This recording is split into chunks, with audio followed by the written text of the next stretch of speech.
The salt was a song in her blood. For Kaelia, the endless blue of the open ocean was not an expanse of water, but a kingdom of light and music. She knew the sighing ballads of the kelp forests, the percussive crash of the winter waves against the continental shelf, and the shimmering, complex harmonies of the reef fish at dawn. Her home was a city of coral and carved stone, hidden in a thermocline where the light fractured into rainbows. But Kaelia was restless. The oldest songs, the ones the whale mothers sang in their deep, rumbling voices, spoke of another world. A world of silence and air. It was forbidden. The surface was where things were lost. Hooks, nets, great metal ships that churned the water and left poison in their wake. But the songs promised something else too. A fierce golden light that did not dim with depth, and a lone, aching melody that was not of the sea. She began her ascent at twilight, leaving the chorus of her playing siblings behind. The water grew cooler, the pressure in her chest lessening. The blue above her lightened to grey, then to a shimmering, mirror-like silver. With a final, powerful flick of her pearl-streaked tail, she broke through. The first breath was a shock. It was thin, insubstantial, and it tasted of nothing she knew.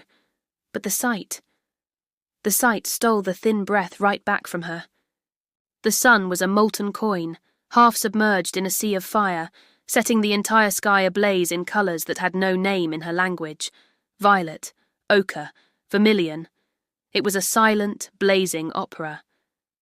And as the light began to fade, another sound took its place.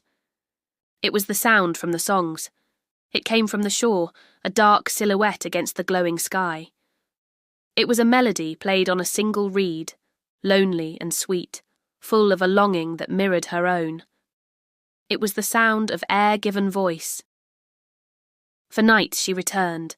She hid in the cove's mouth, nestled amongst the barnacled rocks, listening. The musician was a human, a young man with hands that moved deftly over a wooden pipe. He would play until the moon was high, his notes weaving with the sigh of the waves. Kaelia was captivated.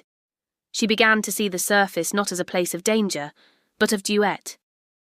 The sea provided the rhythm, the wind the harmony, and he the melody. She started to sing softly, her voice a low, wordless hum that blended with his tune, a sound so deep and resonant it felt like the ocean itself was harmonizing with him. He stopped playing. He'd heard her. Terrified, she sank below the waves, her heart a frantic drum. But the next night he was there again, and he played a new melody, one that sounded like a question. Tentatively she answered. This became their ritual, his call, her response, a conversation without words, a friendship built on a bridge of music. One evening, a storm gathered at the horizon. The sea, her gentle companion, turned into a roaring monster. The man, trying to secure his small boat, was thrown into the raging water by a sudden wave. Kaelia did not hesitate. This was not the forbidden surface, this was her cove, and this was her duet partner. She plunged into the turbulent waves. The water that was her home fought her, the currents wild and unpredictable. She found him, struggling, his air-based life failing him. Wrapping her arms around his chest, she fought her way back to the shore, dragging him onto the wet sand. When he coughed up seawater and opened his eyes, the moon broke through the clouds. He saw her then, truly saw her. The sleek, powerful tail half in the water, the skin that shimmered like abalone, the wide, dark eyes that held the depth of the midnight sea. There was no fear in his gaze, only wonder. He reached out a trembling hand, not to touch, but to point at himself. "Elian," he whispered, his voice raw. She understood. She placed a webbed hand on her own chest. "Kaelia," she said, her voice the sound of waves smoothing stones. They could not speak each other's language. Their worlds were too different. He could not live in her symphony of pressure and song, and she could not survive in his world of silent, crushing air. But they had found a third world.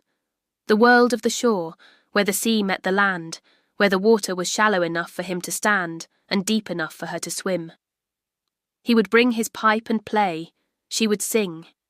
He taught her the names of things in his tongue: moon, star, sand, friend. She taught him the songs of the humpback whales and the clicking language of the dolphins. Kaelia never again thought of the surface as a place of silence.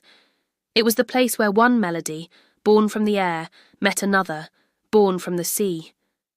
And together, on the edge of both worlds, they created a new song, one that was entirely and beautifully their own. The end. Thank you for watching, and please don't forget to like, share and subscribe.